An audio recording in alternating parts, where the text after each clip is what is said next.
Good afternoon to everyone joining us today for the second MenEngage Ubuntu Symposium Regional Roundtable for MenEngage Africa.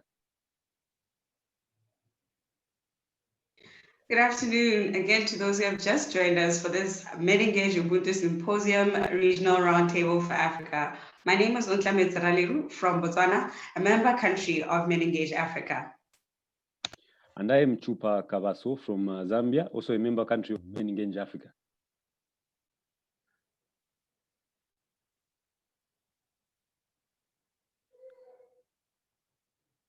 So welcome to this, the second in a series of MenEngage Ubuntu Symposium Regional Roundtable that will host over the next 6 months as part of the MenEngage Ubuntu Symposium to discuss various issues surrounding the main 5 symposium themes, which are feminisms, power with, transformation, accountability, and intersectionality.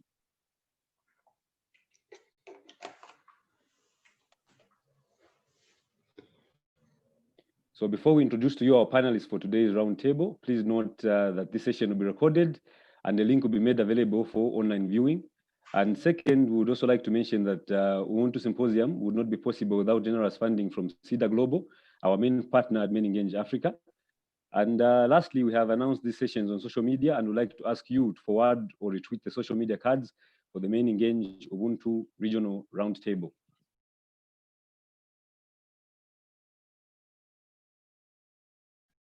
And now to start our discussion, today we are joined by Mr. Adolphe Gelly, a youth and local development program specialist in Togo who has worked with youth clubs, mothers clubs, dads clubs, maternal and child health, menstrual hygiene management, and on the engagement of men and boys in gender equity. He is also the youth coordinator of MenEngage Togo. Welcome, Adolphe.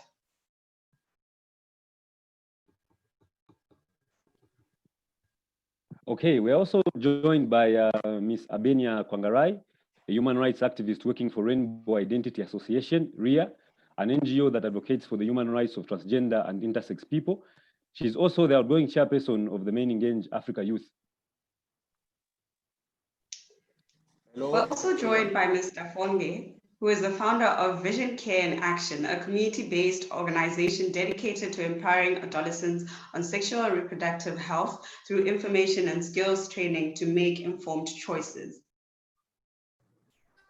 Hello, everyone. And last but not least, hello. And last but not least, we welcome Getalem Kasa. Getalem has 24 years of experience on managing institutions serving the community as community development agents on health, education, gender equality, child rights, and livelihood programs. He's also executive director for HIWOT Ethiopia, which is the secretariat for Ethiopia MenEngage Network. Mr. Gali, Ms. Kwarai, Mr. Fonge, we welcome you once more to the Ubuntu Symposium Africa Regional Roundtable conversation. And now to our discussion. Each speaker will be given 5 minutes to answer each and every question. Feel free to seek clarity if the questions are not clear. And now on to our first question. Intersectionality is one of the themes of the MenEngage Ubuntu Symposium that officially began last week on Tuesday, the 10th of November. Adolphe, please talk to us about what intersectionality means in the context of your work of engaging young men and boys in gender in Togo. Sorry about that. Adolphe, the floor is yours. Okay, merci. Pour mon travail d'engagement des hommes et garçons dans l'équité genre, l'intersectionnalité signifie tout simplement la prise en compte des différentes formes de domination et de discrimination dans le travail qui se fait pas de manière séparément, mais dans des liens qui se nouent entre elles. Et je donne un exemple. Si je travaille, par exemple, avec les clubs des papas, les clubs des mères, les clubs des jeunes, il serait bien de savoir que tout le monde doit en bénéficier sans distinction de race, de sexe, de religion, d'orientation sexuelle. Tout le monde doit en bénéficier. Ceci pour éviter que le travail qui se fait ne conduise à renforcer d'autres formes de discrimination ou de domination. Merci. Thank you. Thank you very much, Adolphe. And I think you mentioned something there, although my French is not the best, but something about the Mamas and Papas clubs. And I really applaud you for the work you're doing in Togo. And now we move on to Albania. Albania, please talk to us about what intersectionality means to you in working with the transgender and intersex community. Thank you, Nklame, for the opportunity to speak. Well, I would, because I am the current chairperson of the MenEngage Youth, I'll talk about it in general first, because I work with youth in general. So we know that the aim of intersectional practices is not to demonstrate that one group of young people is more victimized or privileged than the other, but to show meaningful distinctions and similarities in order to celebrate diversity, overcome discrimination, and put into place the conditions of all people to be fully included within our community, including the LGBTI community. We have structures and decision-making processes. So I believe that through affirmative action, we should then promote any program or policy that attempts to remove past and present inequalities by devoting resources towards ensuring that people are not discriminated against on the basis of their identities, for instance, transgender and intersex people. Also, an intersectional approach allows me to take into consideration the merging of different types of identities. Like, we know that with the LGBTI community, we always have new identities emerging, because it's how we like to call it, people learn who they are every day. So we have found out that a lot of people have been identifying themselves with a different sexual orientation until maybe they got more information or were approached by Rainbow Identity or other organizations, and then they realize how they identify. So moreover, it encourages us to think and assess how policies, programs, services can be improved in order to guarantee full access to youth and multiple identities alongside a process of empowerment. So it means, basically what it means that the LGBTI community should be awarded the same opportunities as any other youth. And then also that we need tools such as we need tools such as intersectionality to acknowledge the complexity and dynamic processes that define our access to rights, inclusion, and opportunities, rather than thinking about intersections as separate areas of work and defined categories. In order to celebrate and enjoy diversity, we must recognize that how we think about intersectionality determines what we do and how we do it as the youth and in general. Thank you for that. Yeah. Sorry, did I cut you off? No, it's fine. Okay, thank you so much for that submission. You know, you're bringing up an issue of diversity and identity, and I think that's also a key factor when we talk about intersectionality. So we look forward to a very fruitful roundtable, particularly shedding light on transgender and intersex people. Now we move on to you, Fonge. In your work to bring about gender justice at a community level, what does intersectionality mean to you? Oh, thank you very much. I hope I'm loud and clear enough. Intersectionality to me is a framework for conceptualizing social problems as affected by a number of discriminations and disadvantages in the community. So in this slide, it takes into account people's partly covered identity, like my former colleague mentioned, and experiences in order to understand the complexity of prejudices they face. So engaging in community for the past decade has proven necessary to understanding a wide range of difference, including race, individual sexual orientation, age, class, disability, and many more. So without an intersectional lens, community programs with the aim to address gender justice may end up perpetuating systems of inequalities towards other groups of class of persons. So intersectionality fully informs my work by encouraging nuanced conversation around inequality, most especially around sexual reproductive health rights in communities. So it enlightens us to health disparities among disadvantaged and discriminated communities, which also provides the pathway for us to understand identity and is crucial to the advocacy work I support and we all support. Thank you very much. Thank you so much, Fonge. Wow, Chiba, I'm really excited. You know, all of our panelists have brought up how intersectionalities, which is just basically the different aspects in our life, work together to have us experience different discriminations. And I'm really happy to see that all the panelists are working towards overcoming those intersectionalities. Over to you, Chupa. Thank you very much, Ontla. Thank you, our guest speakers, for such an elaborate answer to the first question on what intersectionality is in your line of work. On to our next question. Now, panelists, how do social structures influence perceptions around intersectionality in your countries? So, Adolf, I'll go with you first. What are some of the social structures in your country, and how do these represent intersectionality in the work of engaging men and boys for gender equality? Ok, merci. Et je crois qu'il y a les structures sociales qui influencent aussi les perceptions de l'intersectionnalité.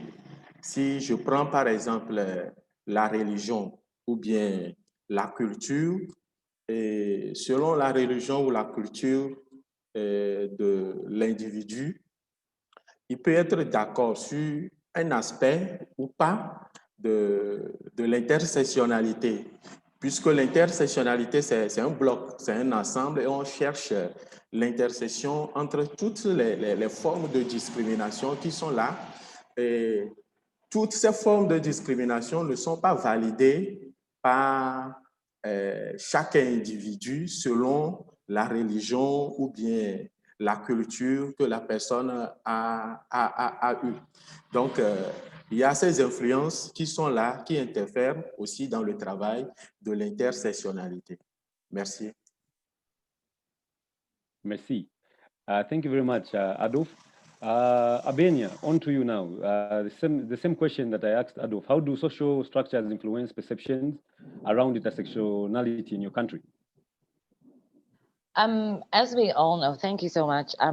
As we all know that, well, my country is, Botswana is actually a Christian country. So a lot of things, especially regarding the trans and intersex community, are looked as a phase that somebody goes through, and then because they're trying to lash out or whatever, or it's just the way they dress, it's seen as a trend. So you find out that most people believe that when you are trans, you have to come from a rich family because you get the luxury, so you're just lashing out. So you find that if you are trans and you're intersex and you come from a poor background, it's very difficult for actually to even get your foot in the door or even to get access to any other services, because most of them you find out that they're kept in farms and in whatnot. So it has influenced the perception that's clear right now when it comes to intersectionality and the trans and intersex community with regards to the social structures in my country is that trans people are actually people who come from well-off families. And if you come from a poor background, then you can't be trans. It means that you're doing something that is done by rich children, you know. And also when it comes to the law, it has influenced a lot of things, and also the religion, it has influenced how people look at things, because you'll see that they'll talk about how trans and intersex is actually something that is evil, or somebody has demons or is possessed and whatnot. And well, the family part and is actually warming up to accepting, as rainbow identity works in sensitizing the community and this different entities and social structures. The families are now warming up to being supportive parents, because now they understand that being trans is not actually a trend, or one is born intersex. When it comes to intersex, intersex has always been able to make a mark because it's biological makeup. But because with trans, it's your identity is how somebody feels about being the manness and the womanness. It becomes difficult because with a deeply rooted Christian and cultured country, it's hard for us to even talk to our parents or to the elders about how this is actually not Western culture and whatnot. So it's a bit of a mixed emotion situation. Now it depends on who is speaking and how you talk to them and the language that's being used. And as regards to the law, Botswana does not have anything that speaks to the gender markers. So you find that the trans and intersex people are actually stuck with the gender markers that they do not identify with. So we're still pushing for that. So in all, I would say it's not negative and it's not positive. We're still working towards it, but that is just what's happening in regards to the social structures that are in Botswana and how they have shaped the perceptions in the country around intersectionality. Okay, thank you very much. Thank you very much, Abenia, for that contribution. Ontla, interesting views concerning perceptions that influence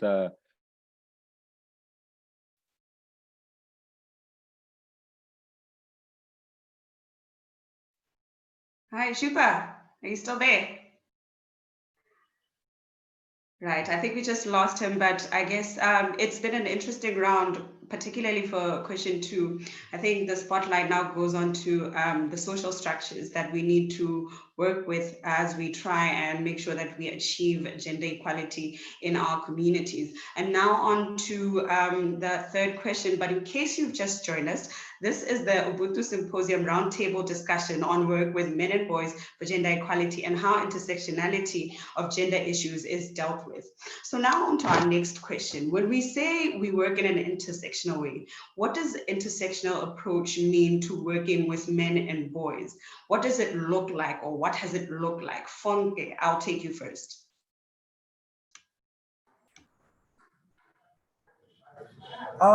Thank you very much. It's quite an interesting experience in the communities I work with. And I'm going to give a vivid overview on the work we do with men and boys in gender norms. So explicitly addressing gender norms through educational programs in schools, organizing workshops, dialogues, and community outreaches, targeting different categories of men and boys in different communities in Cameroon.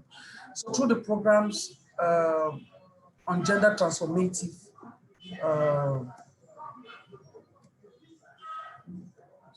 Can you hear me? Yes, we can. Yes, we can. Continue, Fonge. Thank you. So through the programs on gender transformative, we seek to guide men and boys to understand and adapt new attitudes and behaviors and change gender norms.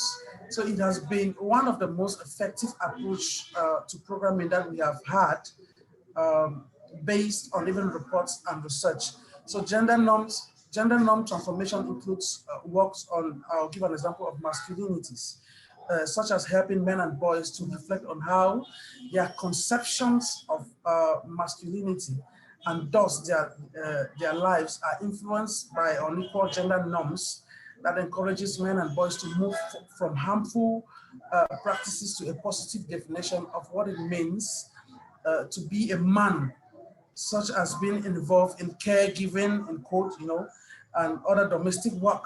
So we do this through promoting positive nurturing and collaborative images of men and boys as fathers. So for older adolescents in contexts where this makes sense, or supportive brothers. So we often use fatherhood and siblinghood as an entry point for involving young men in caregiving and envisioning alternate masculinities that enable more equitable distribution of household tasks and decision making. So another example I will talk about is the positive masculinity, which include promoting emotional expression and encouraging non-violent relationships. So in this aspect, the greatest challenge has been noted that not just men and boys who internalize harmful gender norms, but it is equally important to do the work to challenge women and girls' perceptions of masculinity and femininity, particularly with female teachers, administrators, and parents who can also reinforce harmful gender norms. So thank you very much. Thank you very much, Fonge. I like the fact that you mentioned that you also target different categories of men, and that really goes to show that we admit that there is a lot of diversity within men, and when we adhere to that diversity, we're able to really reach out to them. That was a really beautiful submission, and we're very happy that that's happening in Cameroon. And now I'll move over to you, Abenia. Please tell us, what does working in an intersectional approach look like? Thank you, Nzame. With me, an intersectional approach will actually require a few things, and the following should guide the planning of the MenEngage activities and projects that when we're working with men and boys. First of all, we need to analyze what forms of identity and critical organization principles for our communities and regions. Along with gender, consider ethnicity, religion, citizenship, age, and disability.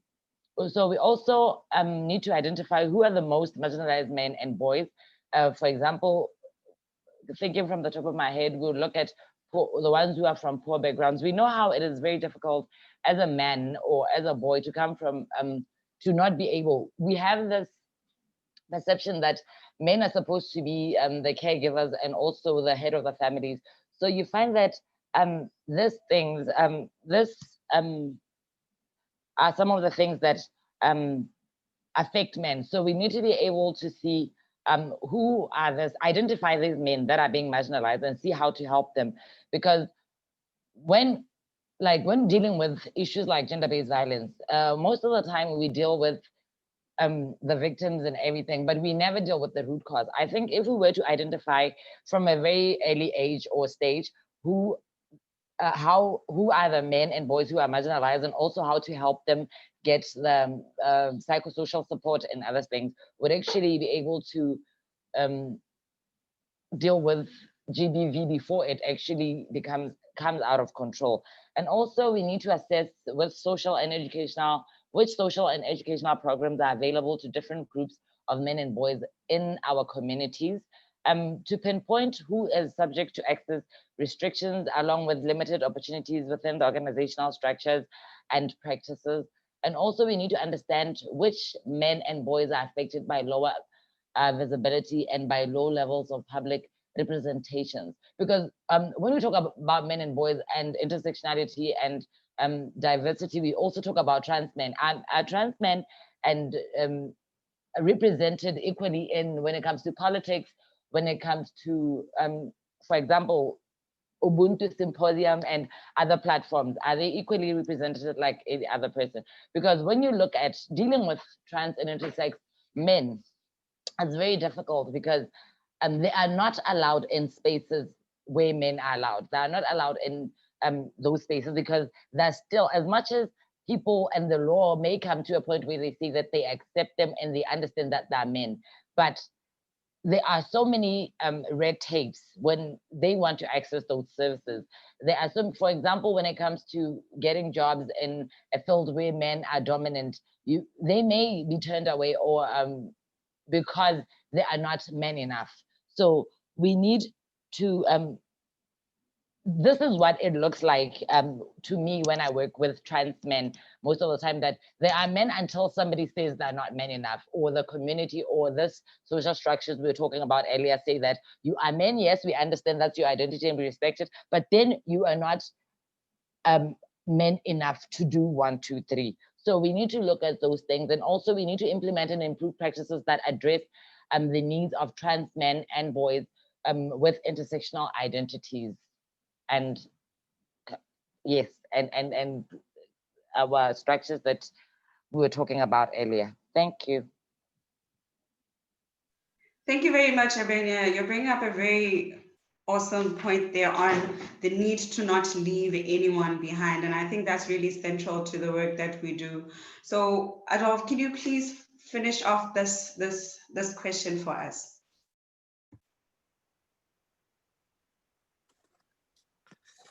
Ok, merci. Et je crois que le travail d'intersectionnalité ressemble à un travail pluridisciplinaire, un travail holistique qui prend en compte tous les aspects de domination, de discrimination.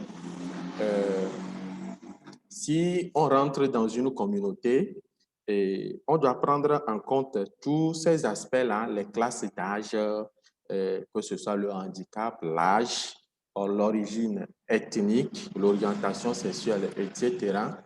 On doit tenir compte de tous ces aspects-là pour pouvoir faire le travail. Donc, c'est une approche qui ne se limite pas à un seul aspect. Par exemple, si je rentre dans une communauté et que je veux travailler sur l'égalité genre, je ne vais pas seulement me focaliser sur ça et oublier les autres facteurs qui interagissent avec l'égalité genre, qui forment l'identité de l'individu, qui reflètent le comportement que l'individu peut avoir.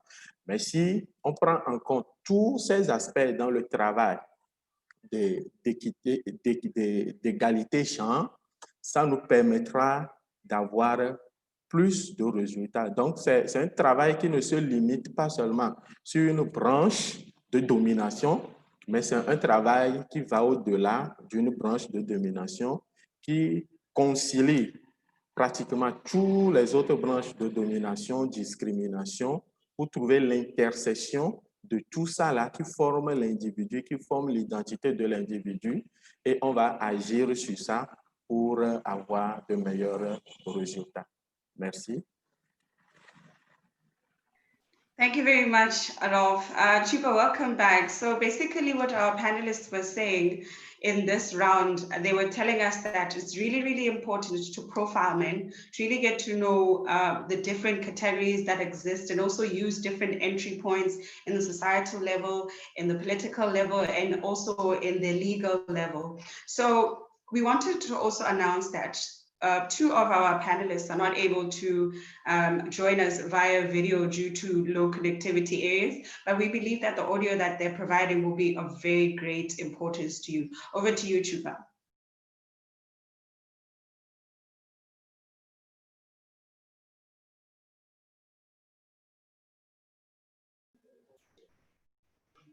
Your mic there, Chupa.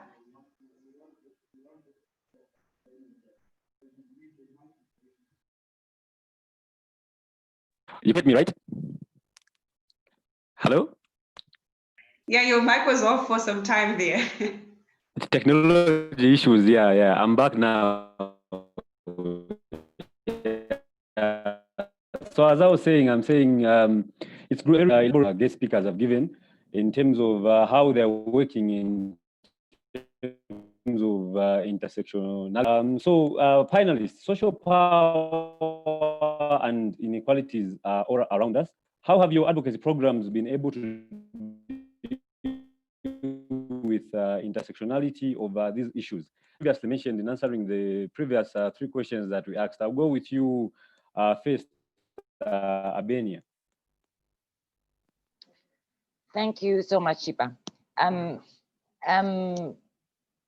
because you actually you are breaking, so the question was, how have our programs, campaigns and advocacy efforts and initiatives been able to work with intersex groups, yes. Right?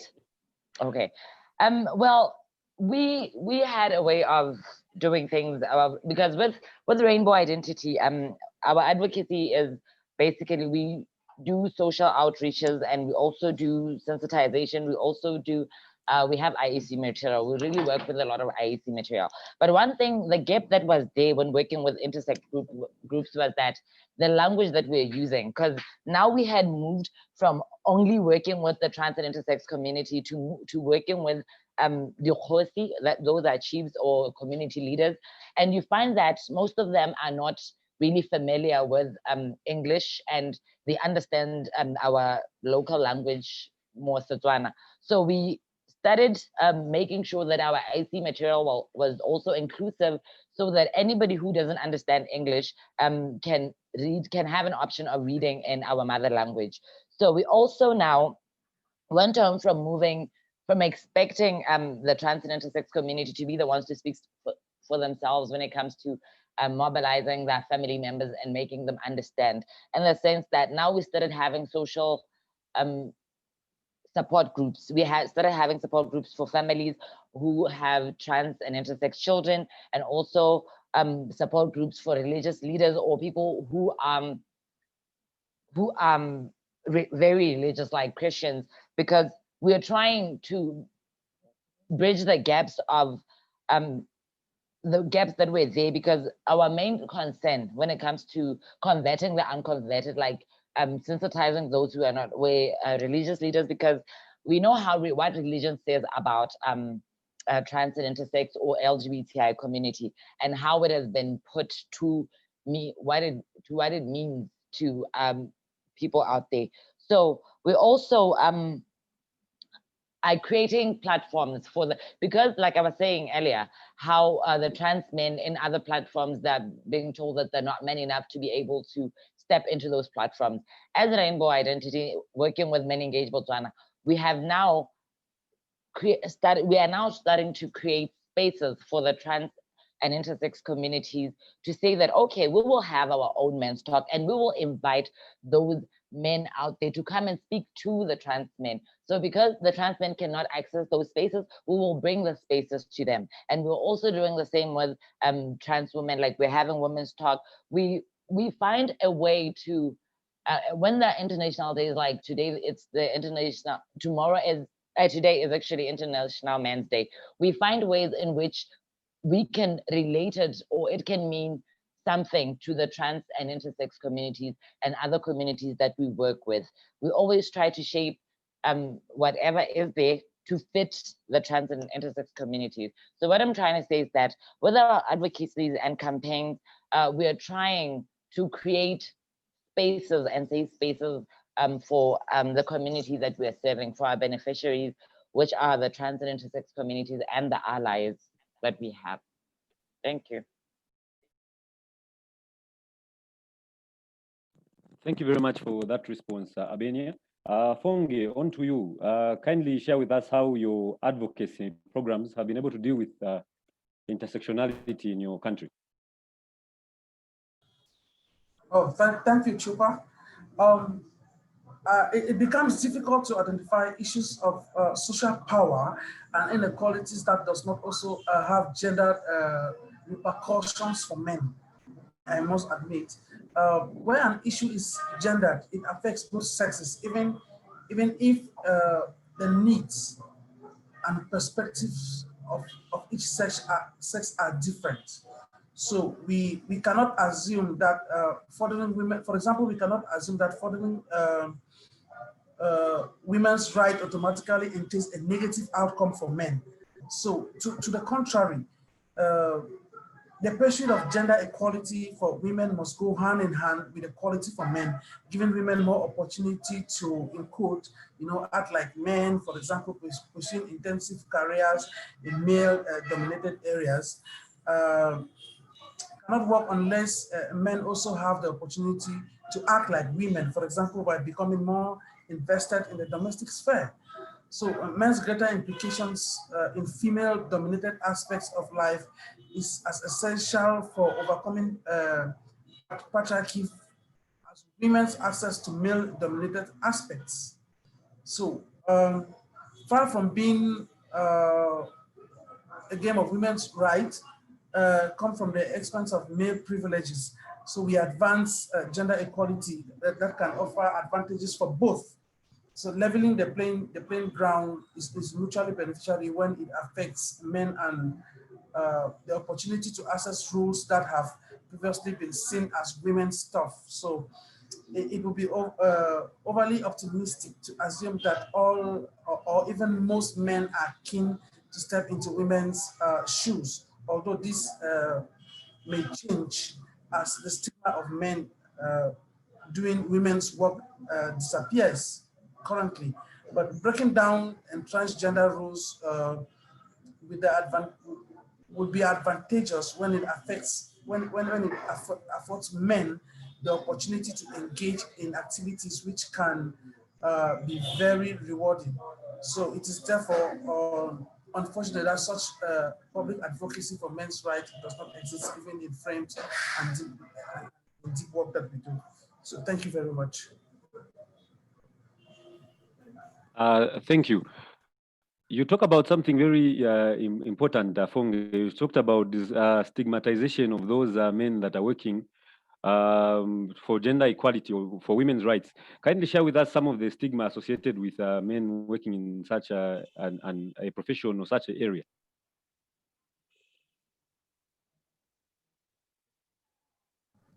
Hello, So Peter, are you I still will there? give an example.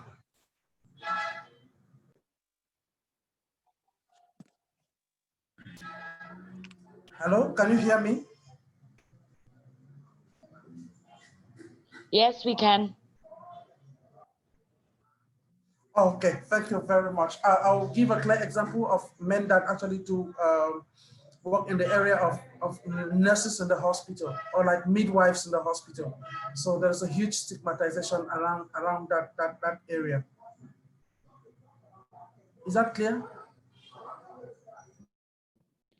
Yeah, yes, it is. But why the stigma? That would be maybe the question that many people that are listening to this meeting would ask. Why the stigma?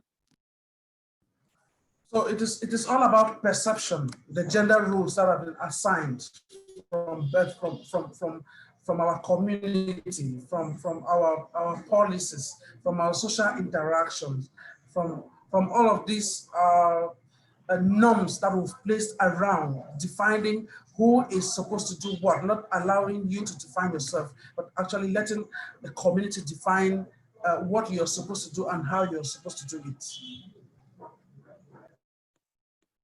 Okay. Thank you very much, Fongi, for that response. I'm sure many of us have gotten the much needed clarification on that point. Adolf, we go to you now. Kindly tell us how your advocacy programs have been able to deal with intersectionality in your country. OK. Pour nos interventions communautaires, je vais commencer par là. Nous travaillons avec les différents clubs des mères, clubs des pères, clubs des jeunes. Et dans notre travail avec ces différents clubs-là, nous faisons de façon à ce qu'il n'y ait pas de distinction. On invite tout le monde, tous ceux qui ont la volonté de participer à ces différents clubs, ils sont là.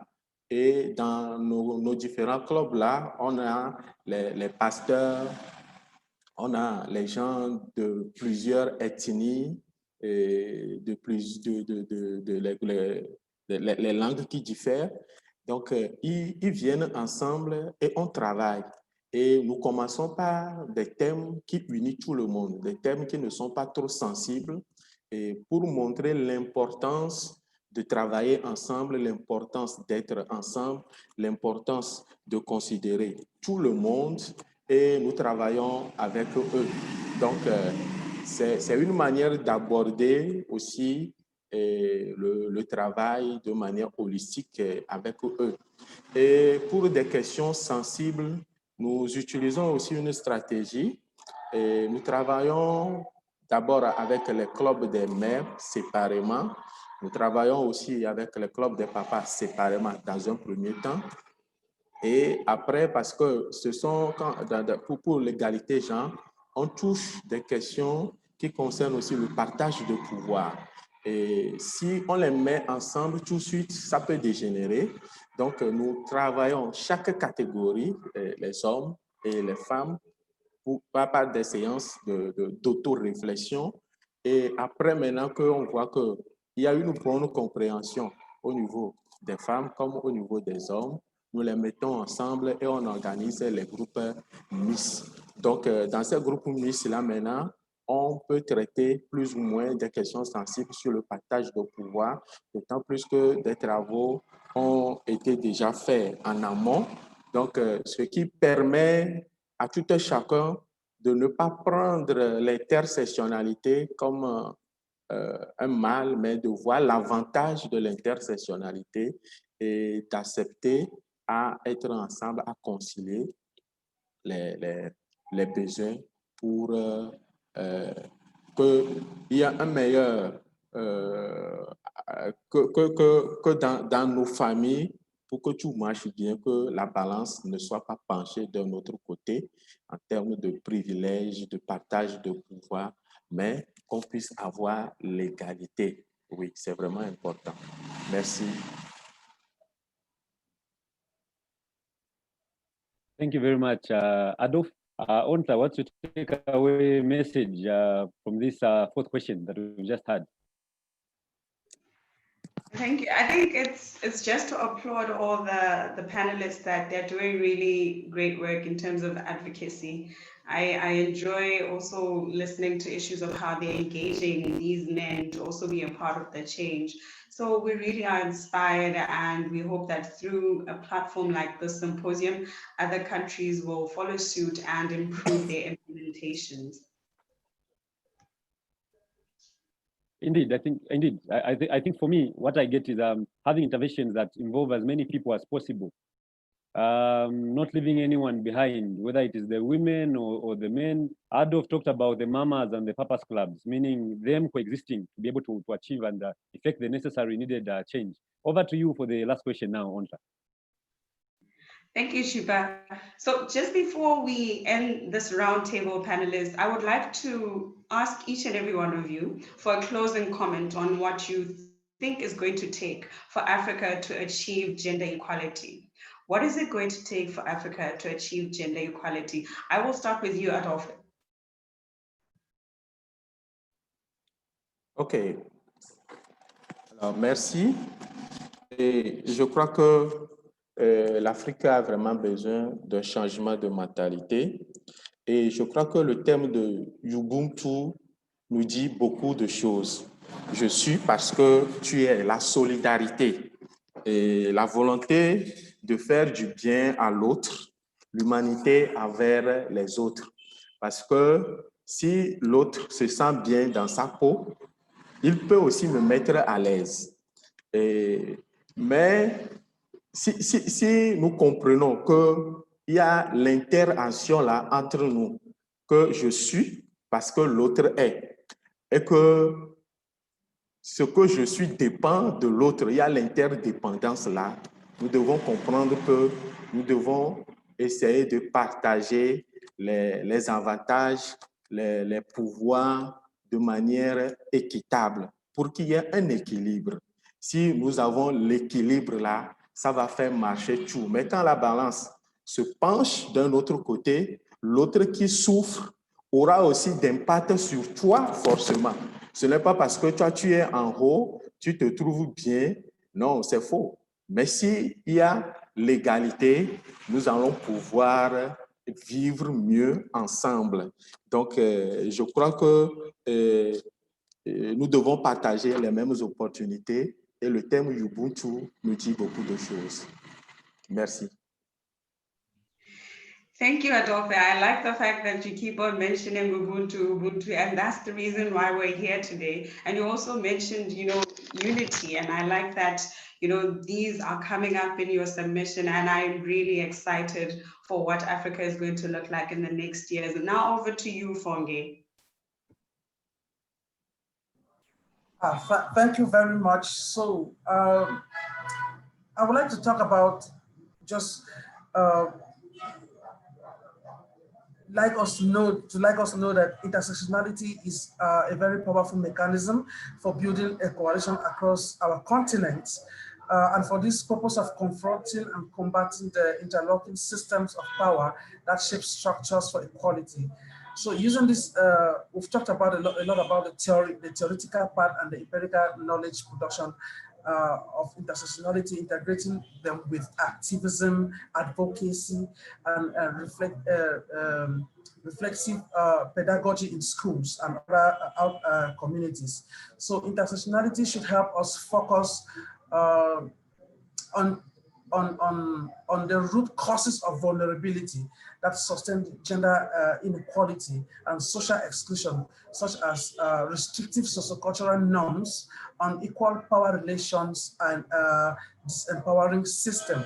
So the transformation approach, therefore, should seek to shift social norms, establish or re-establish gender and social relationships or relations which is going to bring about structural and systemic change, both economic, social, political, and other, that will create an enabling environment in favor of greater equality and inclusion in Africa. Thank you very much. Thank you, Foge. You know, it's almost as if you were in last week's roundtable when we were talking about social norms, but you're making really valid points there. Thank you very much for your submission. And over to you, Albania.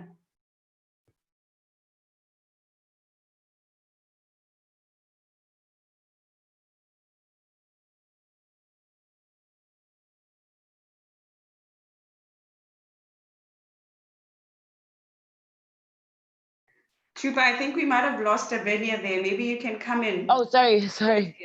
Oh my God, sorry guys, I didn't switch on my mic. Okay, I'm so awesome. sorry. Okay, I think with me it's all about what's going to take Africa to achieve gender equality. It's all about Ubuntu, like we are here. It's about respect and accepting people's gender identities, and also their culture and religion and their beliefs without using them to oppress them. It's all about knowing that everybody can contribute towards a bigger goal, towards making the world a better place. And it's also about men speaking out without being shamed for saying that they're weak if they cry. It's about everybody being able to express themselves without the fear of being judged by other people. So, and also us learning to hold ourselves and the people closest to us accountable, because it all starts with who you are and the people around you. So I believe that we should start changing ourselves and our perceptions, and then we can move on to sensitizing other people. So yeah, thank you. Thank you very much, Albania. You're bringing up the issue of accountability, and I really like that because that's one of our key themes in this symposium. So, Chupa, our panelists have painted a picture of an Africa that has equality, an Africa that is moving forward. What do you have to say about that? I think our panelists have ably answered the question, but just to add on to what they've said, I think it will take us to be united for us to achieve gender equality. And then it should start at every level of society, from the home all the way up to community level, all the way up to the government level and internationally, because I think some of these norms that we have, which propagate gender-based violence or gender inequalities, mostly start from the home, and based on the cultures that we have been we have grown up seeing. So for me, I think once we begin with the home, meaning our interventions target the home, from the home we go to the community we go at country level, from country level we go to level, from international level I think we go to level that a gender equal world for me looks like it's exciting. I have no words to describe it. What's your view of a gender equal world, Ontla?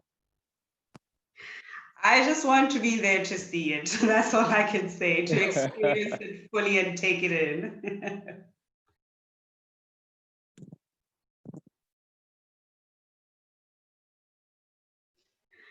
So now in closing, thank you so much to our panelists for this wonderful sharing. We have now come to the end of the MenEngage Africa Roundtable on how the work with men and boys deals with intersectional issues in gender equality work. We want to send a special thank you to the technical team at Sonke Gender Justice, which is the Secretariat for MenEngage Africa, and not forgetting the organizers for this global symposium, which is RUMREC and MenEngage Global Alliance. Thank you very much, Ontla. Don't forget to follow the Ubuntu Symposium running through to June 2021. Download the event app for the full program. We wish you the best as you enjoy the Ubuntu Symposium now, coming to you every week, Tuesday, Wednesday, and Thursday. Don't forget, I am because you are. So in closing, I'll ask all our panelists together with you, Ontla, to say I am because you are on the count of 3. 1, 2, 3, go. I am because you are. Okay, let's say it one more time. I am because you are. Okay, let's say it one more time. 1, 2, 3, go. I am I because am you are. Because you are. Thank you. Ubuntu. Ubuntu. Ubuntu.